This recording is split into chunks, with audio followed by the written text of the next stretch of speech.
Maman Olive, talela biso likambo yo, Maman Olive.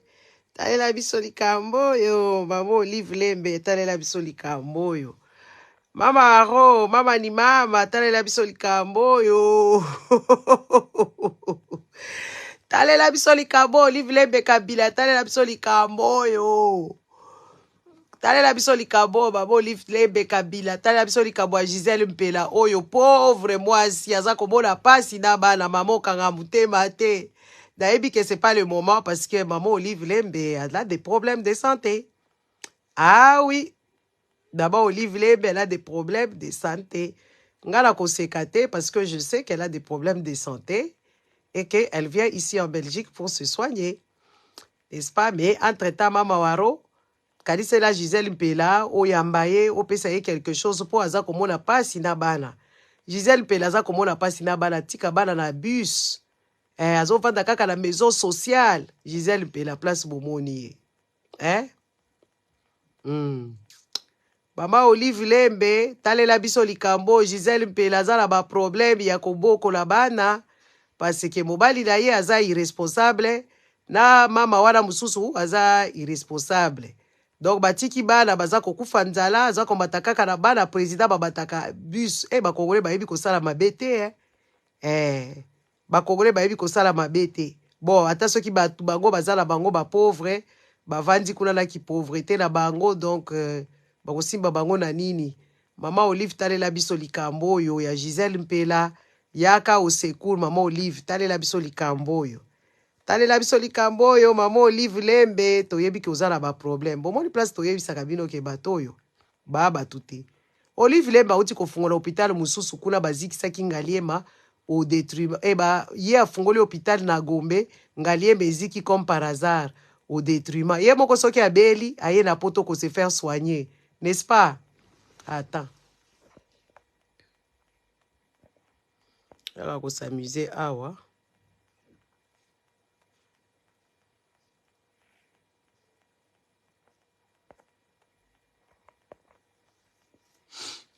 On attend.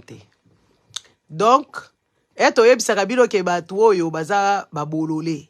Ole babongisa mboka, batangisa bana médecine, bazwa basala ke oui médecine ekoma attractive et que batu bakota la kati batanga ba classe ya solo solo, basala ba réhabiliter dans ba hôpitaux existants, batonga ba hôpitaux mususu, bango bakenda kozwa ba indien. Ba indien wala bazokoka kosimbi ya Maman Olive te, Maman Olive faut ayaka awa ko se faire soigner. Po Maman Olive akati suki pamba te. Akati suki pamba te, bandeko, biso toyebi makambu. Akati suki pamba te, Maman Olive abeti rechit. Maman Olive, toyebisaka bino ke oui, bobo ngisa mboka mobali no ya yaki wana, yo za soki na sambi, soki sa entreprise, eza exonéré ya ba taxe ya l'État. Omoni sikoyo boza ko bebisa mbongo awa. Jamais okoyoka mwasi ya Macron ake ko se faire soigner na Amérique. Jamais okoyoka makambu wana kaka babino parce que boza na mayele na bino eza obscurci. Yango wana bozo comprendre makambu tela batu na bino bakosiona kabino. N'est-ce pas? Omoni sikoyo. Bozo leçon te. Mbala liboso eyaka eza karma. Yami balepe eye lisusu mama na ngai. Na bomwengo na yo. Na bozwi na yo. Na ba hôpitaux na yo. N'est-ce pas? Nyonso tu wana. Mais mama waro talela biso likambo ya Gisèle Mpela. Zala makasi epesa yo leçon.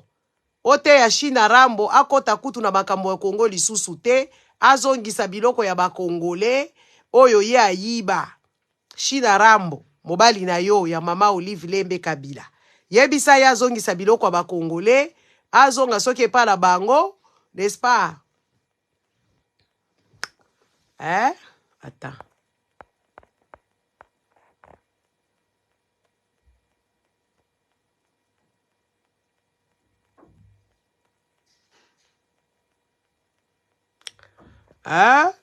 Olive Lembe Kabila. Salisa Gisèle Mpela Gisèle Mpela zala ba problème yo zala mama waro bon on se pela rappela basi yo ba chipaka les maris. Les gens sont là en train de chiter les maris déjà. akosepela te botika Gisèle Pela boete la bala aza komona pasi mama Carole. Gisèle Pela en train de souffrir.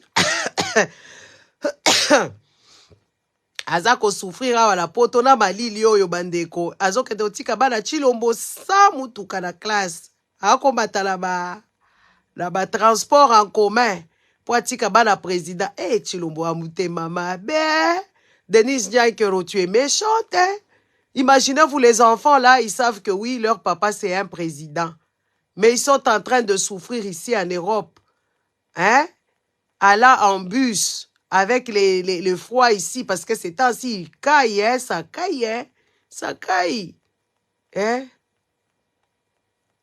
Félixiana, nani...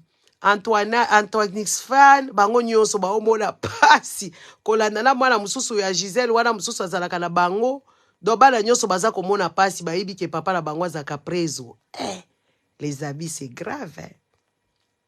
C'est gravissime, hein? Siko tokosenga mama waro malgré ba shipaki mobali ya batu eza problème te. On a chippé les maris d'autrui. C'est pas bien de chipper les maris d'autrui. Les femmes qui chippent les maris d'autrui, c'est leur sentence. Non. Faut pas komoni sabana pasi. Botale la Gisèle Pela likambu oyo. Botale la ye likambu oyo. Ke bana baza komona pasi. Ya kusakala te. Bana baza komona pasi. Sikoye bana baza komona pasi. Ya kero aza kosomba basakoshi. Quel manque. Sikoye, regardez seulement. Il y a des choses qui se règlent dans la famille. Les choses là qui se règlent. Bon, Obama, Obama, vous voyez les Obama là. Obama, il avait des conquêtes. Azakine la petit momi na ye. Sikoyo, akobi alingia comme président, bengisa bango nyonso tout. Aibisi bango, how much you want? How much? Okay. Apesa bango ba chèque, papa Raymond Kahak. Papa Raymond Kahak. Kombo neti deti alukuta beza kombo. Les amis, Obama il a négocié. Il a dû négocier avec ses conquêtes pour le bien de la famille. Et Michel était au courant.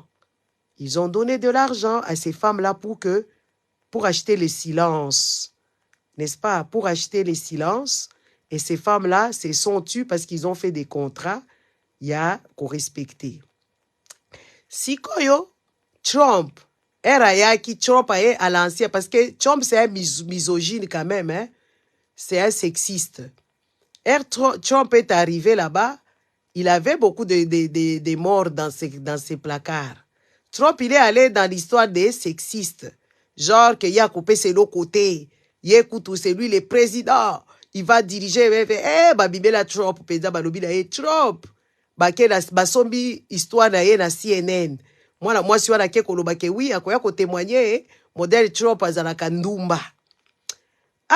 Trump aboyi aloboyi koyoka bise de foutaise parce que CNN na Amérique ba chaka bazai ko chat Trump na mpanzi. Donc on dirait bango Trump akoba ki président po ba maltraiter ye. Donc soka bayo ki souri boko abimi côté kuna alobi kaka Trump babengi na plateau. Trump babengi na plateau. Mais là sikoyo qu'est-ce qui s'est passé? Trump aboyi alobia kofuta bwana bwasi wana te sikoyo mwana Trump aza mayele Junior Trump aye alobi seigneur azosala bien te nga sikoyo ifo na beta lisolo kitoko abengaka mwana mwasi wana I need to negotiate mwasi wana alobi how much ya tuni how much ya lobi da 4 millions à lobi non problème. Ayebi si papa les papas l'a dit oui c'est des folles c'est des voleuses ils veulent voler notre à lobi papa et kosimbate parce que toza la réputation ya kobomba. Mwana Trump akenda kofuta fi wana 4 millions de dollars pour fi wana kende. Si elle a zozela eba témoignage akafukafu akase contrat wana akanga munoko na ye akenda. Eloko oyo ya Gisèle Pela oyo eza eloko moko eza facile. Bandeko. Bino boza ko yiba mbongo ya l'État. Soit disant salaire à Chilombo eleki 2 millions. Comment vous expliquez que ce monsieur-là peut abandonner des petits enfants au bas âge? Eza bakisi, eza kindoki, ou eza ignorance au balobi c'est Denis qui porte la culotte là-bas chez eux. Bandeko nangai. Comment vous expliquez laisser cette pauvre fille qui a quand même subventionné Chilombo quand il était chassé? Chilombo ne s'est pas retrouvé clochard na aéroport grâce à moi si oyo.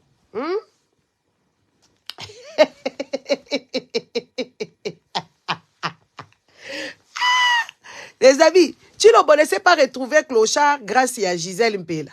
C'est comme ça qu'on paye les gens qui vous ont aidé. Quand même. Denis dit que nous bengana yo. Chilombo zo kofuta ti bado tozaki libale si eskufaki. Muto abombela ki yo mobali ezaye ti akomi président ezaye. Comment boko futa ye kaka mbongo moko boye ake depe ko s'épanouir. Comment boko za la méchant boye na bana mike bo pesa bango traumatisme.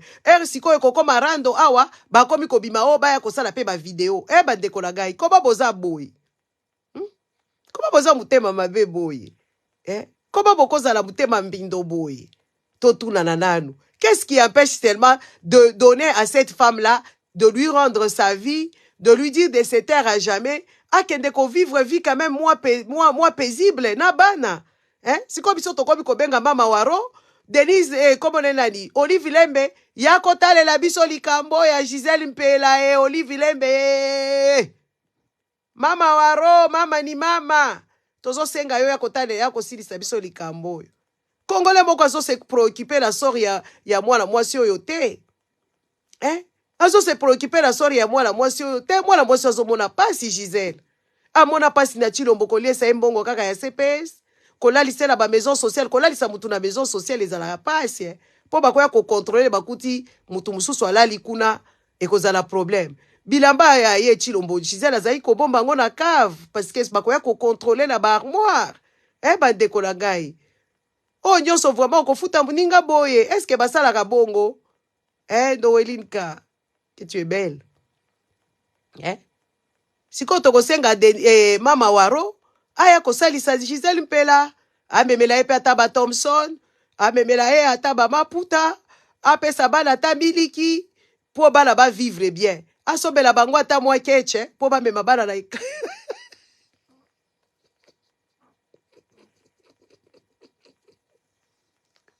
Bochela rabake. Baba waro, sobela e atake che, papa pasteur Joël. Papa pasteur. Papa pasteur. Papa pasteur Joël Kamoni.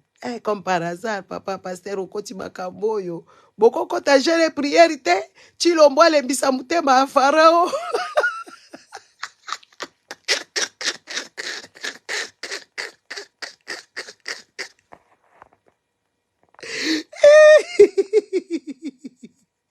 Beaucoup d'idées de ma part. Ah oui, moi je suis là, papa, je suis coach, coach de vie. Oui, pour éviter des problèmes, il faut savoir nettoyer sa saleté. Ah oui, ça c'est pour tout le monde. Oui, il y a des moments où il faut savoir négocier et laver sa saleté. Parce que si tu laisses beaucoup de saleté derrière toi, à un moment donné, ça va surgir. Ah oui, moi je vous dis la vérité.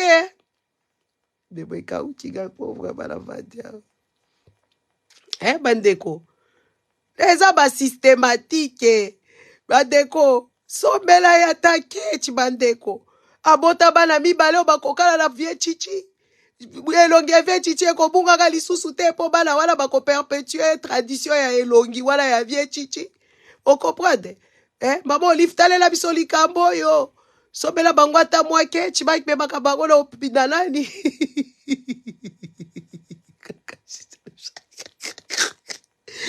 Basobela bango attaquech et me makabala na école parce que ça ne va pas. Ça ne va pas les amis, c'est un traumatisme. Ba papa la osenga bino so bobota bana na bino mususu libanda o bobenga kabino na mutema mabe ya ba congolais ba enfant illégitime o baza la vie ya ko vivre baza la droit ya ko vivre tepo bino bozalaka ko bota il faut bo subventionner bana wana. On ne sait jamais likamuya Ismaël place soukaka Ismaël tozomona kuna les mille nuits bazo fungola ba hôtel ba bengi Beyoncé a sali concert il y a 26 millions et tout ça là ce n'est pas un hasard. Ne négligez jamais vos enfants que vous avez eu en dehors du mariage, les enfants adultérines que vous appelez les enfants non légitimes, c'est méchant. C'est très méchant. Essayez de kokamba bango batanga classe. Sokoza na mbongo cha bango na mwa confort moko boyeke oui bazala na NT bandeko na ngai. Bana nyonso baza bana. Mama John ayebi kolingaka ba makangu te me baza bana. Mwana makangu existe te po nzambe mutu akelaka bango. Bozo comprendre soko bota bana libanda kotika bango te ba kupir na pasi parce qu'après ekoko marando. Et dans la vie, on ne sait jamais. Quand il y a une vie, ça veut dire il y a toujours quelque chose. Ba papa o ba bota leti bangulu boke de ko répertorier bana na bino wana bocha bango quelque part parce que za malamu te modèle chilo mwaza ko sala. Si konga na komi kosengela bango epa mama Olive Lembe atalela biso likambu oyo. Atalela biso likambu oyo. Ba mama ya ba congolaise botika mutema mabe. Soki oyebaki kokamba mobali na yo te akomi ko bota libanda, il faut inciter ye akengela bana wana. Nandaku na yo te peut-être parce que peut-être okozala na yo na courage wana te okonyoko la bana. Yebisa bango apesa bango le minimum. Genre mbongo ya classe, mbongo ya kolia na mbongo ya kolata. Bozo comprendre ba mama po ba mama ba congolaise bazaka mutema mabe. Bazaka mutema mabe so mobali abota libanda akomi ko yina mbongo ebima te mama. Bana wana basengaka te ke babotama. Ata bazo pesa bilo ba mate pa ba bostra la ba pasteur alokuta ke wi bana wana ba ute satana. Satana pe koma ko bota bana. Alors nzambe makasi esila Yesu kuto abota makana ndaku ya bato en tant qu'enfant bâtard, le numéro 1 des bâtards c'est Jésus. Il est né dans la maison de Joseph. Joseph atikala konyoko la Yesu te. Joseph azalaki na patience ya koyoko lisaye musala. Poko yoki sala mutu musala izalaka pasi bande koko tangi sata mwana tozo sala mwana calcul. Au moins la mwana zo expliquer zo comprendre te pesa kabiso pasi. Siko yebise zwa raboteuse. Kata boye maboko ezala makasi te. Boye Joseph azalaki ka kogangela Yesu. Malembe, Yesu pe azalaki ko comprendre te, batuna ye 1 plus ba calcul, ori sozo sala charpente, sozo sala ba menuisier, il faut yeba pe calcul Yango ba yebisaka Yesu 1 plus 1 égale combien ya lobi 1 parce que Joseph amona pasi na Yesu ba dekolaga na zo yebisa bino. Oui, le premier bâtard des premiers bâtards c'est Jésus. Si ko Joseph azwaka exemple ya bien, abokola Yesu na kati nyonso. Yesu, il a fait l'adolescence, très difficile, il a fugué de la maison de ses parents. Après, Kati Bango Mangala, hé, laissez-moi, j'ai fait le travail de mon père. Père Ango Tomo Nakaete. Imaginez-vous le cœur de Joseph. Est-ce que vous avez déjà entendu un passage biblique, Balobi Labilo, que oui, Joseph avait taka Yesu, ache pilipilu na misu, ou bien Joseph a ebisaka ezonge pa papa na yo na lola. Jamais. Passage wana ezate. Na modèle na zobo na mutema mabe ya ba chrétien ya lelo, soki Joseph alobaki makambo wana balingaki baloba. Yesu banyoko la ka na ndako ya papa na ye Joseph. Non, tu viens pas ici comme ça. Attends, tout à l'heure, on va aller au magasin. Ouais, attends, moi je vais aller t'acheter des donuts. Comme jamais. Hein? Comme jamais. Et quoi encore? Yes. Ok, je t'achète aussi les bonbons. Bah décolagaï. Ok. Bozo mona. So qui passage wana ezalaka penza. Mom, are you finished? I'm finished right now.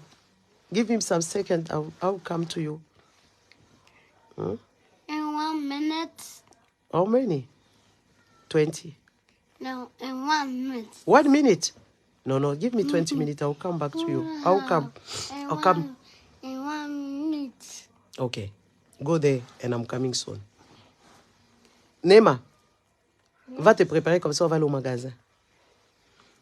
Ce qui passage wale ezalaka bele ba ye ba chrétien ba gangaka awa mikolo nyonso Yesu ba monisaka e pasi epa ya Joseph azalaki ko tout isa e pondu ache misu. Non, quitte ici maintenant. Quand je te dis des choses, il faut m'écouter, hein, ma chérie. Sinon tu vas pas aller là-bas. Moi, va mettre ton truc, va t'habiller, on va aller au magasin. Va t'habiller, on va aller au magasin. Hein? Balingaki balobela ngo ba chrétien ba baloba ye Yosefu azaki konyoko la Yesu toyoka passage mon côté la Bible oyo Joseph asimbi ata lito ya Jésus.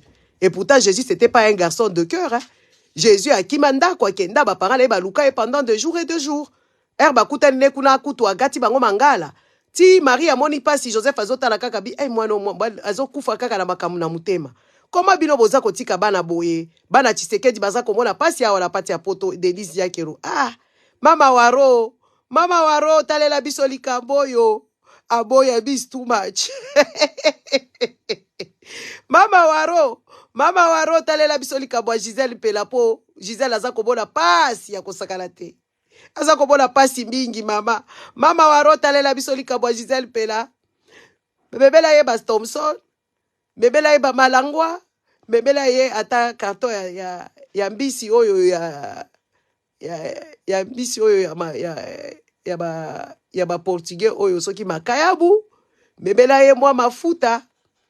Memela ye ba tomate ya conserve ya concentré. Alambela kata bana ba fufu na ba fufu bana wala baliaka na bango kibo papa baza bana baluba baliaka fufu. Baliaka neti papa na bango baliaka kaka fufu. Yeah, she's so clever. She said 1 minute. Wala siko na zi et na mouvement akende kolata pona yebika ko hubela kolata. Bandeko. Bota la kaka bala wala bakolia na bango kaso basobeli bango ba carton ya ba Thompson, carton ya ba cuisse de poulet, basobeli bango na ba malangwa, basobeli bango bakayabu, batie bango ba tomate conservé, so ba tomate pelé, ba pesi bango bakola bakala basaka fufu, bala wala bakolia na bango fufu, baza compliqué te Mama Waro. Mama Waro talela bisoli kamo bala chino bo ba ko la pasi. Mama Waro bana chino bo ba ko la pasi na poto awa. Na malili oyo sobeli bango ata ketch. Ketch otindi yango na ebite soki na poto ketch ezala. Poke. Mama Waro tozo senga yo pardon Mama Waro. Mama Waro tozo senga yo pardon Mama Waro. Salela biso likambo ya Gisèle Mpela po Gisèle Mpela sombela ya ta ketch. Na ebite soki na poto ketch ezala kabe oko sombela ya ta Toyota. Twingo ata osobeli bango ata Toyo Corsa, Opel Corsa ekosala kaka bien. Ata o eza na 10 ans mais ezala ya essence po ekota pe batunge. Ezala ya essence ya bazutu te. Mama Waro talela biso likambo oyo Gisèle Mpela aza komona pasi Mama Waro. Mama Waro azo komona pasi mwana mwasi ya batu oyo na bana. Bana wala baza compliqué te baliaka na bango fufu kaka. Baliaka kaka fufu besobela bango kaka ba carton ba Thompson. Na ba carton ya ba cuisse de poulet. Bamba na bango kosala bango mwa pepe soupu. Bakolia na bango. Bakolekisa air. Les amis quand même, je suis en train de les dire en rigolant parce que c'est quand même choquant. C'est quand même très grave. Ba papa ebele ya ba Congolais baza na comportement mabe. Ya kobota ko abandonner. Ya kobota boyebi kobota ko abandonner bana epesaka pe bana o baza makasi te baza na ba mama ya makasi te ebebisa bango mémoire. Mine mo bobenga ngo na lingala e obebisa bango psychologie na bango parce que bakokola na haine. Haine wana bako exercer ngo na société. Mwana nyonso aza na droit ya ko vivre bandeko. Mwana nyonso aza na droit ya kozala considéré en tant qu'une personne à part entière. Siko bino ba chrétien so ibobandi ko sambela bozwaka bana wana bakomi ba démon. Siko na mituni satana pe akoma kobota. Soki satana pe akoma kosala batu na ye donc nzambe makasi esila ye. Nzambe a créé satana pe a créé. Bozo bona te ke baza même puissance. Bandeko boche na ba ker bo partager vidéo oyo. Bo partager vidéo oyo bakasi. Boye bakake. Soki oboti bana libanda bana wana baza ba innocent. Et nul ne vient sur terre sans avoir un plan de Dieu. Ni le plan de la nature. Mutu nyonso aza mutu. Awa se mukili ya Nzambe. Surtout bana o bozoke de kobota libanda les enfants adultérines, les enfants o bobengi illégitimes. Baza pe batu. Il faut vivre comme des enfants innocents qui n'ont rien demandé à venir sur cette terre. Ba papa ebele ba Congolais sikoyo bakendaka baboti libanda. Er sikoyo akomi na mpiaka ou bien er mwasi na ye atie chantage atikeli mwasi ne maladi bakomi ba chrétien ba abandonné bana wana bobeta mabe bobeta mabe makasi bobeta mabe omona papa moko boya chanja akoma kosambela akamati na bana abandonné alobi baza ba enfant illégitime. Obama ye wana ba abandonnaka ye malgré c'était le pire président qui a existé. Akomaka président. Malgré que son père et son âne n'a pas vu ça. Sa mère n'a pas vu ça. Ni son père non plus n'a pas vu ça. Donc, bon négligeant bana te ata soko bongwa mi mutema na ebite, mutema ngo ya bino bobongwa makango ndenge nini? Totu na bino. Mutema na bino bobongwa na sakango ekomi mutema ya mabe. Parce que mutu normal okozala na ba agissement ya bongo te. Yo lobi okomi mutu abonzambe, mais ozosalela bonzambe te. Bana na yo propre, ADN na yo propre, makila na yo propre. Okamati yo abandonné yango. Olobi yo bonga mi okomi mutu ya boyesu. Okomi mutu ya église, otiki masumu. Ah! Papa, kana koba ko bitula ba makambo susu na yo kaka na kobi ko analyser makambo yango na lobi. Ah! Do ba makambo bato basalaka, eza makambo moko très bizarre. Bazwaka kaka leso ya vite. Donc Nzambe azo créer batu na ye, Satan pe azo créer batu na ye. Siko to kolanda dali, bango yoso bakobi na pouvoir moko badeko. Nzambe na Satan donc baza unité de mesure donc bango nyonso baza ndenge moko. Baza soki ba décamètre, ba décimètre ye Satan décimètre, Nzambe décimètre. Po Satan azo ko créer batu, Nzambe pe azo ko créer batu. Parce que bino bolobaka batu wango baza batu a Satan. Badeko. O évangile tina opesa bilote. Bino ba mama obosala kakebo boke ko bongo nisa mobali mutema akomi abandonné bana na enyoso abota bota la neti mama Amazon. La veuve de Papa Wemba. Jour voilà, je suis tombée sur une vidéo qui m'a fait penser à Vie Kourou Yaka. Tabi a vie beaucoup le. Vie beaucoup la kenda kaka boye na bopete nyonso. To bosa la pe vie beaucoup. Atala pe dabi le Kourou Yaka. Nakutani na Ntsona Mvwemba azako yemba na iloko ya bana ya Star Academy soki iloko nini ya bana. Mwana wana zaki na fierté ki ayemba na Couleur Café. Couleur Café zaka festival ya musique en Belgique. Oyo ba musicien ebele bayaka awa koyemba. Papa Wemba ba invitaka na Couleur Café azwa koko na ye ya liboso. Amema ye na podium po amona kike mwana oyo azala kimonzembo. Azala kibonzembo na kati na ye. Amema na ye na podium ya Couleur Café ayemba na koko na ye. Mama Amazon tellement ki aza mwasi mabe. Papa Wemba kufaki a exploitaki makambu bien te. Comme toutes les femmes congolaises d'ailleurs, bazaka ba stupide. Azwa kaka Ntsona wana kenda penza Kinshasa. Ole asenga mwana wana ayemba devant podium mwana wana pafumuka koko na ya kende na moko akoswa. Po koko na ye deja za eko chaye biloko ya miziki na kati ya koko. Parce que peut-être papa Wemba talaka na bana nyonso soki tuku sambo na sambo abota po papa ngo abota abota atale lokote. Mais amona kaka talent na kati ya koko na ye. Mama Amazon ayaka penza abomi. Po yaza mobomi azwa photo ya bana na ye akomi kotambola nango na matanga neti mutu aliboma. Kongole moko te akenda koloba makambo wana. Batu nyonso bavona ki keza normal po yaza femme légitime na bana ne baza légitime. Et pourtant na kati wana mama Amazon akutaka mama ya Bantsona wana. Akuta bango wana. Ntsona zalaki na miziki ya yemba awa na télévision belge mwana wana kartona akendaka musika bomonika babiloko yango ezaka trafiqué aganyaka te. Mais jour koko na ye akufaka. Batu nyonso bazo yemba na matanga Papa Wemba. Pourquoi mwana wana yemba kata nzembo moko ya koko na ye po bapesa ye visibilité. Congolais yobi koboma batala parce que Congolais za kaka na makambu na ye ke oui mwana illégitime, mwana ya satana, mwana ya adultère. Te Congolais boboma batala Congolais. Congolais boyebi koboma batala na bino moko. Poso ki mwana wana ye bani mwana wana kokai ko interpréter ba répertoire ya koko na ye azo kende na aka koko na ye na Japon mwana wana kokaki ko interpréter akokai ko interpréter ba nzembo ya koko na ye parce que koko na ye benza azaki ko mema ye na ba plateau Mais Congolais azalaka bouliste et puis Congolais azalaka mobomi. Congolais il a l'esprit de destruction ya kosaka na terre. Bakozota aleti Chilombozo bande bazoele biso comme président. Et pourtant Tshisekedi wana papa zala bana na ye mususu baleki Chilombo na mayele na kimutema boboto. Mais bakozwa biso ka buriki. Siko mama Amazon wana na bana ne moko mutu moko azana tala ya koyemba azate. Okamati kaka tala ya koko ya batu obomi parce que yo o supposé que mama na ye aza mwana légitimité.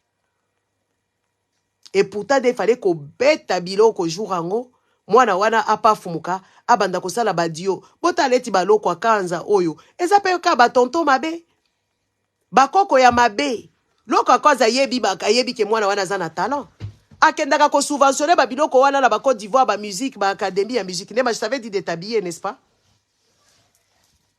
Hein? I told you. Go take your clothes. Go wear your shoes. Go wear your shoes, please. Eh? Baloko akanza nyoso baza batu moko boyo soko tali loko akwaza sepelaka te. Aza papa moko très morose. Parce que bango wana ba yebi ko subventionner te. Okuta soki batu mususu awa bakokende osala makambo na bango bien kitoko. Ba oyeba ke o eza koko ya fulani, o eza koko ya fulani, pako muninga na nga papa Wemba azaki ko subventionner mwana na ye oyo to koko na ye oyo na mema ye na kati ya muziki na guide na pesa ye mokakoswa, na pesa ye apa fumuka. Kongola yebite bango nyoso tu wana ba yebite. Kofi kutu kobenga ete. Na moni Cindy asidiki makasi. Cindy asidiki makasi. Cindy asidiki makasi. Poma niki azofinga mingi. Cindy abato alobaka te. Cindy alobi. Bon, aloba kaka. Congolais botika babiloko wana ozo vanda na bana ato botaki bango te soko moni mwana aza na talent aza ya yote soki abongi ata soki apesi yote ekozalaka lokumu ya famille soki mwana wana ntsona wana bo subventionner ye mwana wana kokende komema kombo ke oui akomi kaka la petite fille de Kuruyaka kombo na ye de scène akomi kokende kosala ba scène papa Wemba ako perpétuer papa Wemba kokufa te po papa Wemba kufi ko azo kufa papa Wemba kufi Papa Wemba kufi, pourtant Papa Wemba bota bibana tuku sambo na sambo. Mais mwana moko kaka koko en plus. Comment koyo ke la ti koko zua? Comment koyo ke la koko zua? Bandeko. Koko zoyo ka koko zua. Koko na yebo kwa lingaka e makasi. Apia na scène sur le scène, sur la scène au bas âge et puis scène internationale. Parce que couleur café za la kapenza festival à monene ya musique. Ah, en Belgique. Congolais to za la kana miso ya komona. Congolais to zangi sagesse. Et to koloba la bilo boyebo lo boso finga ba congolais. J'ai ma mère, je vous emmerde. Je ne fais que dire la vérité. Parce que congolais bolingi ko classer bana. Mobali na yo ke ko sala ba acte na ye en tant qu'adulte consentant. Aboti kula oh papa Francis Keke kala. Aboti bana na ye kuna yo kamati olongoli na mukili oche na mondi mususu abosani bana wana et puis ba famille ba sepelaka ba famille ba sepeli ba yebi na bango ke mwana wana za mwana ndeko na biso mwasi wana zo sala ba makambo wana ba famille ba vandi nye. C'est ça les familles pourries, les familles qui bazwaka la bénédiction te. Les familles africaines c'est des familles bizarres, c'est des familles où il y a pas de bénédiction perpétuellement, il y a bénédiction. I'm not ready. Are you ready? Are you ready? No. Allez, Douma, go. No. Why? I'm hungry. Okay, I'm coming. Kala. Montre câlin. Deba, Badeko. J'ai dit un truc hier à Deba, elle m'a fait trop rire. Elle m'a fait trop rire. Pour Deba Bikolo à Tombo, qui a solo bakaka anglais, n'a pas comprendre ça. Mama, why is it? Why? What? This. I was burning. Long time ago, I burning. Deba Tombo, qui a solo bakaka anglais, Mikolo. Mama, hate it. What? That. Is man Willy? I hate the tanks. What? The tanks. What is there? Ah, de bazo tout langa biloko laza la kise Swahili lobby. Pour la bonne idée batombo qui est anglais là, ah bon, là la kise pe Swahili, dazo tout langa meno. Meno, this is meno. Hein? Why is it? No, go there, please. You disturb me. Why is it? Hmm? It. Is a mukulu. Mukulu. Mukulu, yeah. All of this is mukulu. And this is... les pieds, c'est quoi? Je ne sais pas. Tout ça, c'est mukulu. You call it all of this mukulu. This is mukono. All of this is mukono. And this is bilole. Yeah. Wait for me there, I'm coming. Hein? On va aller au magasin. Je t'ai dit de t'habiller. Va t'habiller, ma puce. Hein? Bandeko. Bozo mona babiloko nyonso tu wana. Eza babiloko oyo. Ezo sala batu bazo kola te. Hein? Moi, on va perdre ngai. Qu'est-ce que je disais ici? Hein? Il faut qu'on y ait exploiter ba talent. Oko bimisa mutute ke oui, obimisie na kati ya bomoto. Oke koko misaya komi nyama zamba. Parce que bato bazo bimana ki bomoto. Bake kolakisa bango nzambe. Ba okoma mutema mabe. Comment yoko bota bana na yo abandonner bango? Pour bali moi si mususo kamati bana ou abandonner bango. Hein? Comment vous expliquez ce genre de méchanceté? Si ko bana wana bazo vivre na société ou bako koma na haine. Surtout so bazui mama oyo azape na kentu, azape na mutema makasi, abanda olakisa bango biloko mabe, bana wana bakozala danger na kati ya société oyo. Ba papa ba mama bosala makambo ya modèle wana ne chichilombo salite. Parce que neti bana chilombo ba okoma bana moko na haine ya kosakana te. Bazo liete ba oke de classe makolo na kati ya babus ba transport en commun et pourtant ba yebi très bien que papa la bango c'est l'homme le tout puissant de la République. Comment vous expliquez ce genre de dérive? Hein? Bino ba mama bovandaka na banda kubotika mutema mabe. Mwana tasoko boti ete azaka ka mwana na yo. Soki eke azana tala na ye kofina yete. Tika bana nyonso balia na sani moko. Genre na sani moko c'est une façon de parler, façon hein. Balia bango nyonso ndenge moko, n'est-ce pas? Tika bana nyonso balata ndenge moko, tika injustice. Po ba mama ya ba congolaise esprit na bango ti bana na bango ba jeune neti ba biso boy ba jeune femme to koma kaka na injustice. Omona bana na yo nde bana mayele, okumisa kata mwana muninga soki azui eloko, yo zo yoka mutema likundu, ngala kutani jour wana na bana moko kuna ba footballeur. Bana ya fi moko bazaki voisine ya pire mutunanga, to yebanaka na bango. To vanda penza des années. Mwana ona komi footballeur. Ozo mwana komi footballeur ya makasi. Et puis abeta pe à l'international. Aza international na mboka na bango. Et puis mwana ngo awa pe abeta na ba club. Ozo mwana za épanoui, mwana muke Ibrahim mwana za à quel âge? C'est un petit garçon. Alati, Gucci, Louis Vuitton, Yemoko. Ngana sepeli na yambi mwana wana. Na yambi na reconnaître ka mwana wana. Muninga nga tozaki na azo ebisanga bana wana bakoza ba footballeur. Nathalie ka elongi wana échanger te na lobi mwana wana na yebiye très bien. Depuis aza mwana muke. Na yebiye. Na bengika Ibrahim asutuka. Na félicité bango, na bimi mutu aliboma, na sekisi bango, bana bakei ba sepeli. Mwana ngope azo présenter muninga na yeke oui, ya betaka na Anderlecht. Anderlecht est parmi les plus grands clubs ici na Belgique, bazala mbongo ebele. Mais yazo beta la club mususu soki na Malide, ezala mbongo ebele neti Anderlecht te. Mozo mona bazana innocence ya bo mwana. Soki yo parent congolo kuta na bana boye, mwana na yo azala eti na Malide, o mususu azana Anderlecht, o banda kosala songi, o komi kolinga. Tina mwana mutu ayebisinga betelanga lisolo moko, fi mo boye ayebisinga i camarade nanga moko boye ayebisinga ike oui, ye ba yebisi eke bakendaki kosala bakisi po ba mema bana na ye papa na bango zaki international. Bazana bakila ya ba footballeur. Ba mususo bazo kende kuna nema arrête de mettre ta grosse tête ici, ça va m'énerver. Arrête ça s'il te plaît, tu es chippy. Je n'aime pas ça. Monstre quiche. Oh. Kende kuna. Kende sikoyo. Va t'habiller, on va partir parce qu'il est tard. On va aller au magasin, c'est là. Après demain il y a école hein. Aujourd'hui il y avait pas école mais demain il y a école. Va t'habiller. Yeah, vas-y. Hein? Les amis, so okutani na mwana muninga bongi, koyoka zuwa te. Ezaka ka des pauvres de moins. Mais ba congolais bazaka bongo te. Muninga na nga na yebisa kingai, Va là-bas, je vais maintenant me fâcher contre toi. Muninga nanga wana yebisa kinga ke oui, bakendaki kozwa kisi po baloka bana na ye. Ngabi quoi? Alobi oui, masolongo ebimi soki ndeni j'ai oublié l'histoire.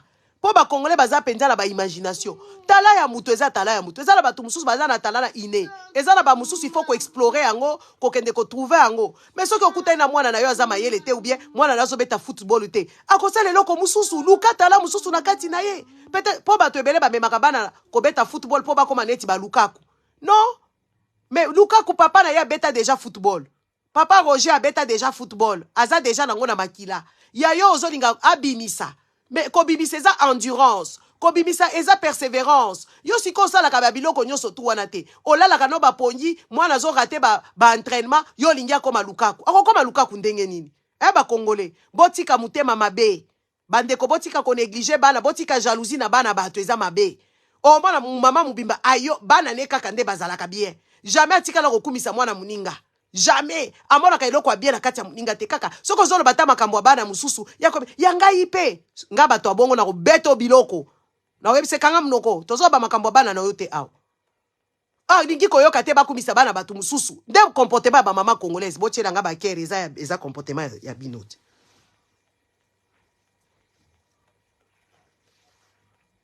Soka yoki kaka mwana musoso afige na ndaku. O mwana moko akomi komela drogue. Yes epelisiye. Comment bo sepelaka na babiloko alolenge wana?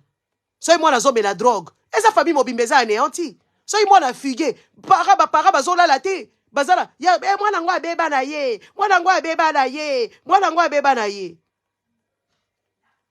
Envoyer les étoiles c'est de l'argent papa, il faut avoir la carte pour mettre de l'argent, c'est comme de l'argent.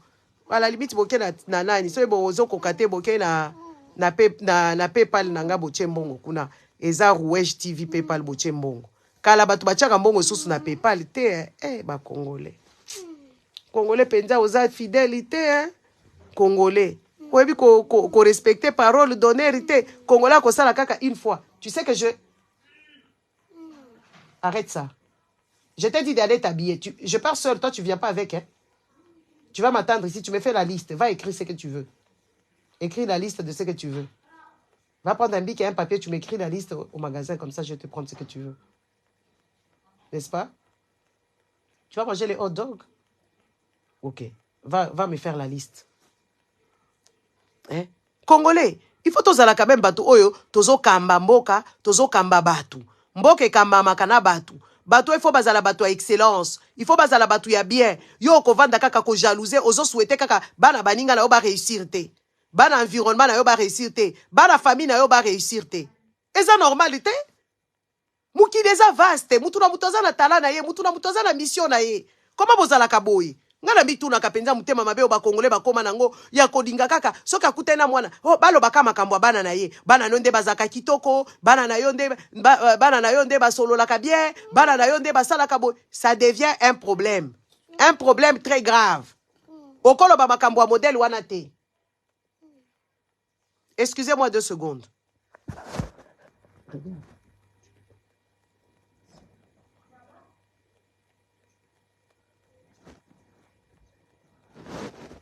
Va écrire.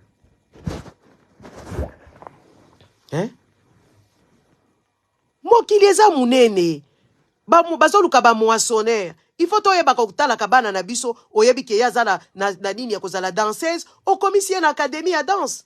Oyebi ke mwana no aza moyembi oche na académie ya balobi te katika classe Akia na académie ya musique ekokoma musique ezalaka eloko ememaka mbongo ebele ba instrument mutu mususu asalaka ba composition ya ba musique na ba film mutu mususu asalaka ba makambo ebele ekofungwa mabato. Bino boyebaka te soki mwana muninga réussir ezaka ka société na biso ezo avancer. Comment est-ce que ba mama ba congolaise bazaka mutema mabe? Bazalaka kaka bana na bango. Oh mwana mutu mubimba zakaka. Mwana nanga esalaki, mwana nanga azwaki, mwana nanga yo mwana ka bana mususu te. Ata soki bazo ba makambo ya bana na yete, il faut kaka bana na yeba yaka kaka kozwa place. Te nga bato abongo na tchaka bango biloko. Na tchaka bango biloko na ba di arrêtez-moi avec tes enfants, ils sont même pas jolis. Na ko choquer yo. Na ko choquer yo parce que yo ata soki bazo ba makambo ya bana mususu, yo yeka kaka koloba makambo ya bana na yo. Mais non, tout le monde a des enfants et tout le monde veut profiter. Hein? Tout le monde veut profiter. Tout le monde, c'était quand lundi. Quand j'ai rencontré ces garçons-là, Na sepela ki makasi parce que maman na ye azai kotike na football, kotike na football, kotike na football tout le jour.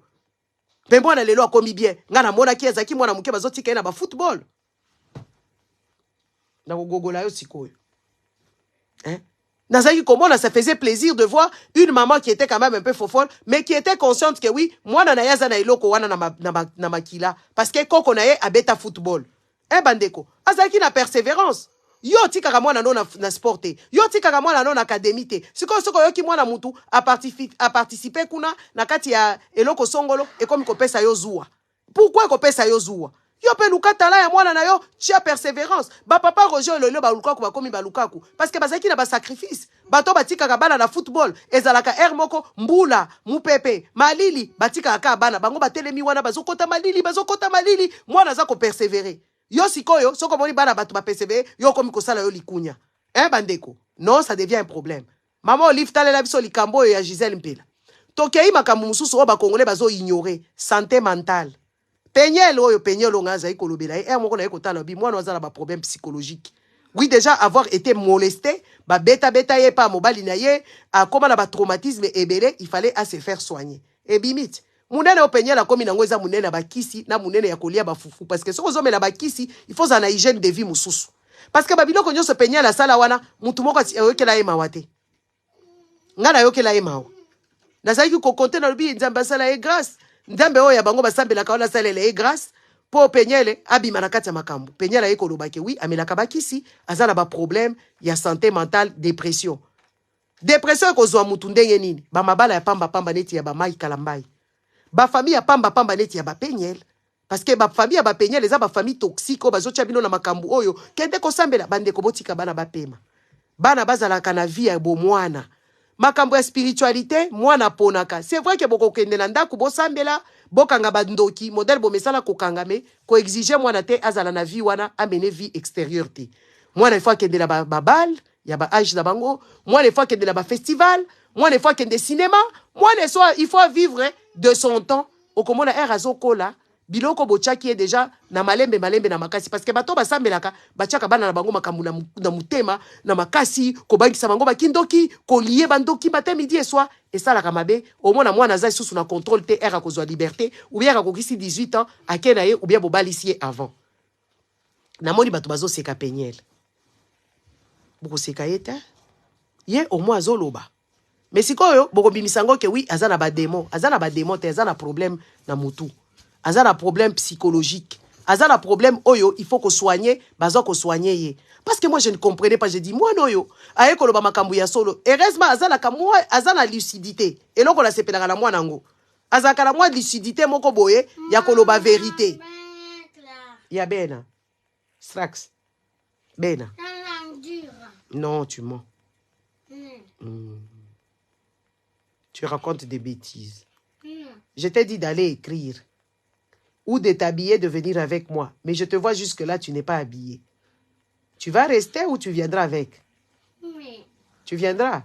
Alors va t'habiller. Quand je te vois habillé, on part directement, j'arrête. Hein? Otali penyel wana, azo ko expliquer makambu oyo, mutunyoso, il faut à réfléchir. Pourquoi elle en est arrivée là-bas? Parce qu'elle avait une famille toxique. Une famille qui l'impose de choses depuis sa naissance. Et elle-même, des fois, elle ne comprend pas que ses parents sont ses bourreaux. La plupart des parents congolais sont des bourreaux de leurs enfants. Ils les exigent que oui, bakota kaka ba prière, bakende ba église, basambela baraba kashika, bakende koloba bandombolo kuna, baloba na langue, bakanga bandoki. Ezako sala mabe. Mutu avivaka na époque na ye, comme ça azonga kasima. Yango mamona ba congolais ebele o bakoma mikolo, bakoma kozonga sima bakomi kaka naza mwana muke po babiloko ebele ba vivant angote. Kobima neti na kobima na restaurant na baninga, kokende na festival songolo, kokende na baboom songolo e bomaka mutute. Il faut kaka ko armé bana ko yebisa ye ero kokende bisika wana komela masanga te. Okokende bisika wana komela diamba te. Mais tu n'étais pas obligé de faire tout ça. C'est pas là-bas, va chercher là-bas. Va voir les habits là-bas, les habits repassés. Ici, il n'y a pas des habits rangés. Les habits qui sont repassés, je n'ai pas encore rangé. Hein? Papa Moko a commis à Wailo Komoko, je ne sais pas. Attends, ou maman, je ne sais pas. Je vais retourner à cet commentaire qui m'intrigue déjà. Natanga Kiangote. Natangango. Excusez-moi.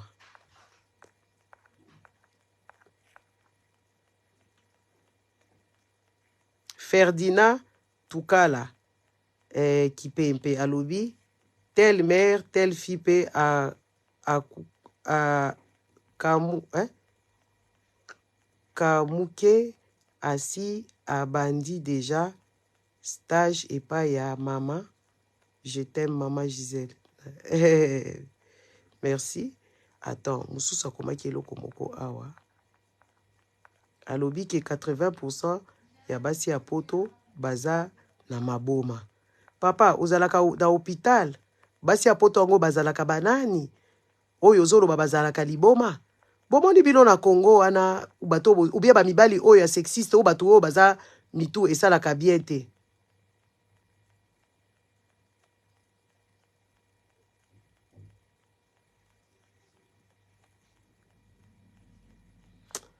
Commentaire wana eke wapi aifasa ngo. Attendez na lukango.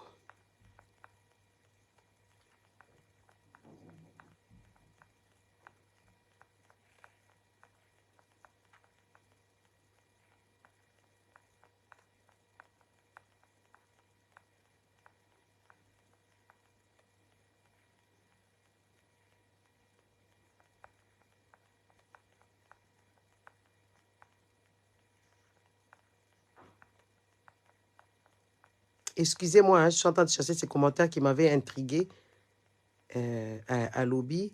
Pangi Amoun. À lobby, hein. Papa, déjà, yo, peut vous avoir un problème, Zéla. Elle avait ce problème avant le mariage. Comme 82% de femmes de l'Europe, basi ya poto mingi baza naba, baza maboma. Yo, papa, yo, olobi buzoba. Papa mpangi Amunu oyo. Oloba buzobe bele makasi. Yo salaka na hôpital na poto ao yo o diagnostika ki bango. Place basi ya poto bazaka liboma. Peniel, c'était une petite fille qui n'était même pas une femme. Elle n'était pas formée en tant que femme. Corpulence naye peut-être corpulence naye peut-être ezalaki ya mwasi mais mutu naye ezalaki ya mwana.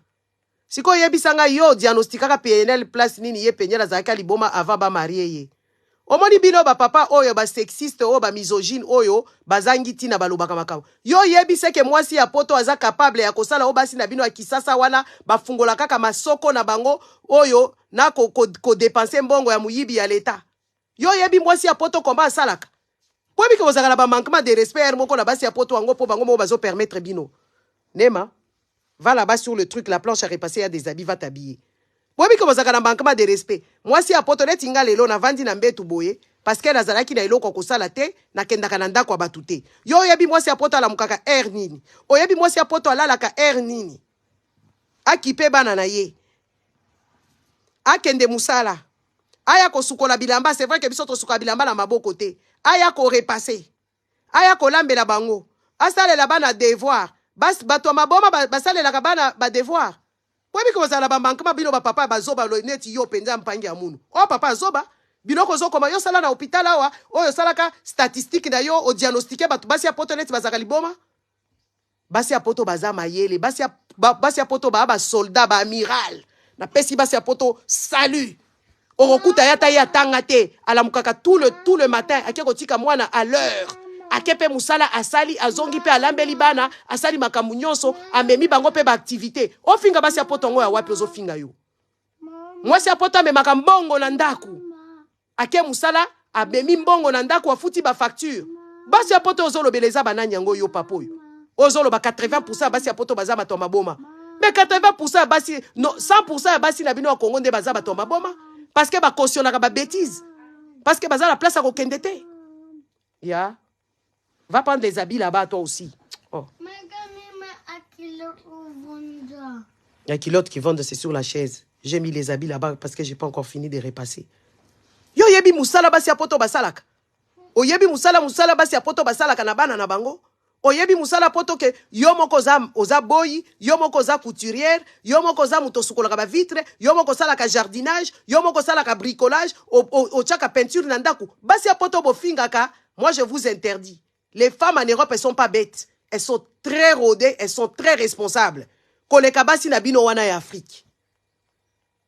Ah oui, vos femmes en Afrique là-bas, ce sont juste de petites femmes arrogantes, de merde, qui n'en vaut pas la peine, qui ne savent même pas accompagner leur mari. Moi, c'est à poto à foutre à facture.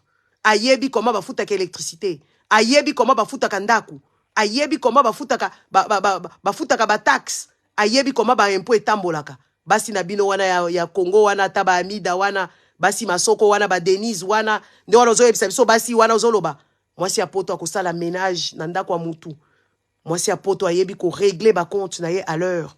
Moi, c'est à poto azo kambabana. A outi maternité lelo abandi kosala musala lelo. Azana mutu kosala la ye elo kote mutu komemele mwana zate. Ake supermarché memi mwana na ye na bolingo nyonso.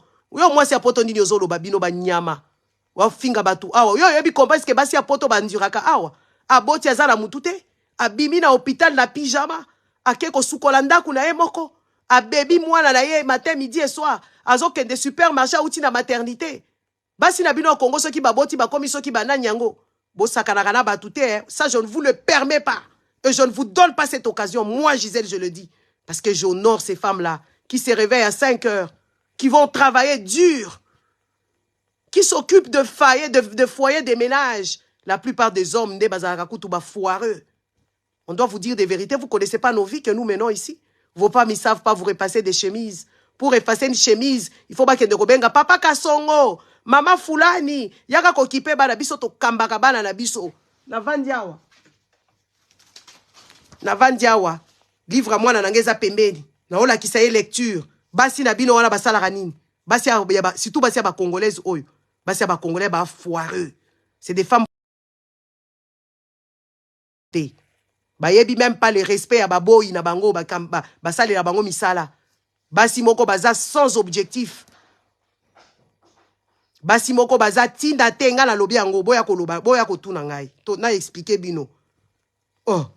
Basi o ba vivaka na salite malgré azala muto wa musala. Basi o bayebi kutute ba bongisa kanda kute oyana ndako mwasi ya poto okuta odeur ya propre. Okokuta mwasi wana ayebi bana na yeba kolia nini. Ye moko alambeli bango. Qu'est-ce que vous voulez encore? Tobi mama papu po bondima. Tcha. Ba yebi so toza ba politique ba iba mbongo ba kabila rabatu. Ozo sala pe ba analyse bidon des gens ignorants, des gens des bêtises comme ça. Ozo ko lo ba buzoba awa mwasi ya poto basi ya ba africaine wana ba vandi kuna na Afrique basi bolole ba yebi eloko tezo le kana mboka basi magoda. Boya ko tuna ngai na ko expliquer bino. Bosakana na basi ya poto te, hein. Bosakana na bango te po baza ba elombe, baleki ba généraux na makasi. Po bazaka au combat tout le jour de leur vie, c'est des combats. Elle ne compte sur personne.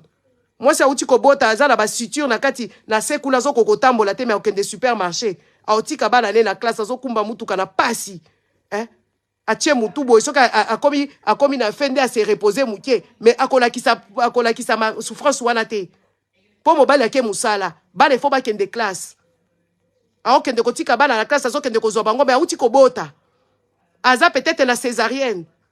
Tcha, okoluba na bana nyango bino. Bino boyebi musala basi ya poto basala ka aw. Boyebi musala bakambaka ba foyer. Hein? Bosakana na basi nyonso poto te, hein? Bosakana na basi na bino Afrique. Là après je prends hoha na yebisi bino. Hoha. Moi c'est poto a makasi. So moi c'est longo Afrique ya poto akomi mutu akomi na conscience. Aza susu la ba caprice ya pamba wana te. Okende bota ye moko akumbi mutu kazala ba contraction, hein? Ake na hôpital. Moi c'est poto yebi nzoto na ye. Bosakana na ba tuté, hein? Au diagnostiqué 80% baza ma boma. Moi sinon dans ma ali boma. Les amis, je vous laisse parce que je dois partir. Faut pas jouer, faut plus recommencer avec tes analyses à la con, hein? Parce que je vais te virer d'ici parce que ta gueule déjà ne me plaît jamais. Basi apoto ba ma boma ba inconscient mibali o ba tondia o ebele o ke de ko qualifier basi o ba bota kana pasi a outi maternité zo ke de supermarché ko somba biloko ozo kama kutu muninga mo so tali olobi ah nzambe okie kaka olobi courage hein pour ça kana la ba touté hein Bosakala na basi wana te. Moi, je vous le permets pas. Bosakala na bango te. Basi ya poto balie saka ba famille ba futelaka batu ba minerval. Na mbongo na bango apasi. Basi yo baza na compassion ya kobokola bandeko na bango ya bandumba bazokende kolala bango kuna botaka bana. Ba futelaka ba combien de minerval ba futela bana. Bana oya bango te. Parce que ba koma na bomoto na kati na bango. Bosakala basi ya poto. Komeka lisusu te yo Komeka lisusu te koya koloba ba diagnostic na yo bidon wana qui n'en vaut pas la peine. Peniel c'était une petite fille qu'on a mis là-dedans. Sans qu'elle sache c'est quoi le mariage. Sans que même sa mère puisse lui expliquer c'est quoi même. Elle a eu la dépression quand elle est tombée enceinte parce que même sa propre mère ne lui a pas éduqué sexuellement. On l'a pas éduqué. Parce que ses parents sont des parents bandafa quoi. Des parents bidons. Et tu viens diagnostiquer les gens ici toi. Tu dis basi apoto bazakali boma. Yo moni bana na biso bazaleti oya bino bakenda kosala prostitution. Bana biso basaka prostitution babimana ba papa te. Kosaka te parce que biso basi apoto topesa bana biso éducation.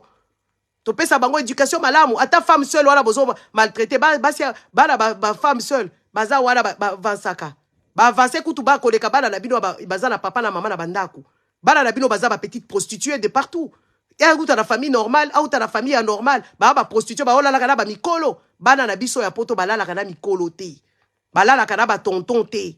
Bala la kana ba to âge na bango. Et puis bana poto basala ka kindumba te. Parce que biso to éduka bango. Basala ka kindumba te. Soki bona bimi ndaku alingi liberté na ye. OK? Ba mukyo ba bebaka. Attention je vous permets pas ça. Attention, faites très attention. Et la personne qui dira encore ça na ko dia ko expliquer yo comment biso to vivaka na poto. Faut pas que ça la biso. Basi na bino bazaneti ba soso ba vandeli maki. Ba yebi ata ko couver ba maki na bango te. Ba yebi ata ko couver ba maki na bango te. Moi si bobimba yeba ka kutu musala mobali na salaka, mbongo eza na compte yeba kate, yeba subventionnaire kaka une consommatrice à vie. Nde wana ozo ko loba awa, basi ya poto ba ma boma idiot que tu es. Au revoir les amis, il m'a énervé ce monsieur. Au revoir. Basi ya